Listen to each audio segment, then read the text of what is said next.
Hi, this is Jordan McCarris from EnviroMonster. Once again, we are at Greenfest. This is 2011 in Chicago.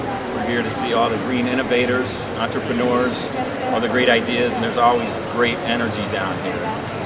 I'm hoping to see something that's going to unify all the environmental, social consciousness, just cause organizations together to where our voices can finally change our government, change business as usual.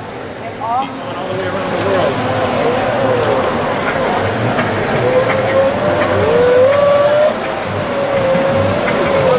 Give us a breakdown of what you guys do, what you sell.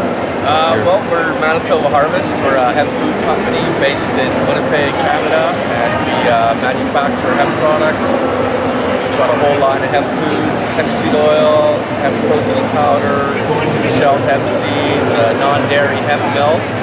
All the products are very rich in omega-3, omega-6, and you get an excellent source of vegetarian protein. So we're sampling all of our products here today at Greenfest, and we've been doing this for 13 years. We're a grower and a manufacturer. We have about 20 farmers that are shareholders in the company, so they do a lot of the farming for us. And yeah, we're just happy to be here in Chicago and letting people try our products and supporting our local retailers, and making some new friends and having lots of fun. Where are your growers located? In Manitoba, Saskatchewan, and Alberta, the prairie provinces. And we would love to be growing hemp in the U.S. Right.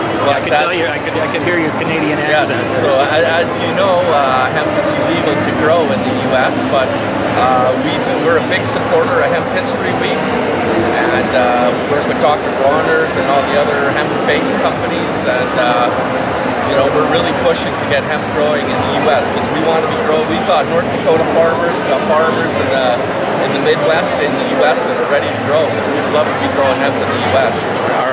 Are any of your farmers growing clothes or bug material as well? Sorry? Growing hemp to make clothes or rugs? Yeah, it's a dual-purpose crop. So we grow for seed, but it's also grown for fiber. And fiber's getting utilized for different industrial uses. Any direct bioenergy?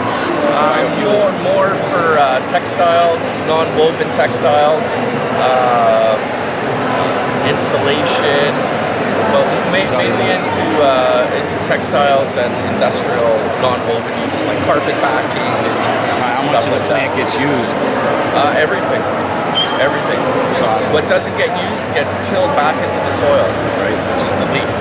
Because the leaf has the higher concentration of THC.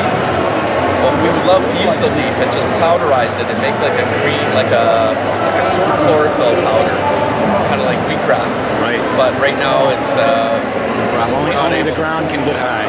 Yes, good for the ground. Yes. We got happy soil. Yes. Cool.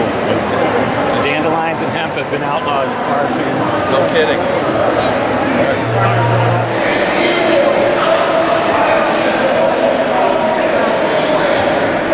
We're Chicago Textile Recycling, and we work with an organization to start a clothing drive, and then we actually purchase that clothing from your organization as a fundraiser, and then we work to recycle the clothing. So it either gets reused as secondhand clothes, or gets cut into wiping rags that they use in industrial houses, or they can even break down the fibers for things like insulation. And so basically we create a fundraiser for you that's beneficial for your company money-wise, but then also for the environment. www.chicagotextilerecycling.com. I'm Aaron Burmeister. I work for Seed Savers Exchange in Decorah, Iowa. We're a non-profit preservation organization. We preserve heirloom varieties of garden plants, mainly vegetables, edibles.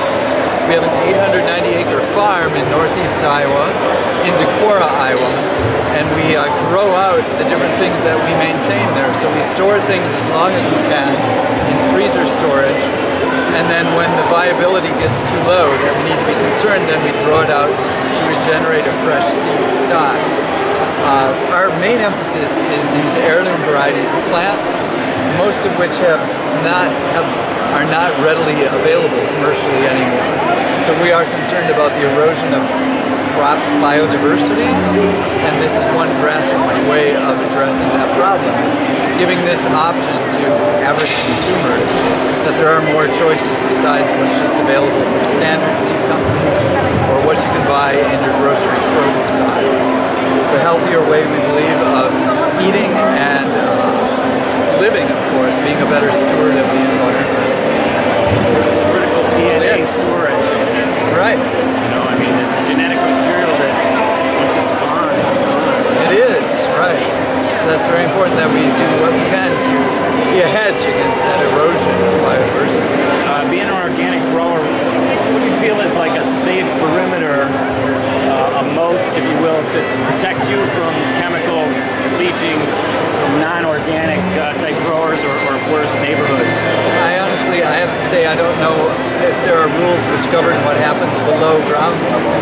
I'm not sure about that. Yeah, it depends on the topography of the whole thing, Right. the way the water flows. Right, that's But in general, interesting. you want as much space as possible. We're mostly concerned, we're surrounded by conventional farming in Iowa, so beans and corn, and certainly not organic. So we do everything to provide sufficient buffer zones so that we know for certain at least that we're not, getting chemical pesticides or herbicides, any of that sprayed onto our area, as well as any wind or insect pollinator cross-pollinator. That's also something that we have to be vigilant about.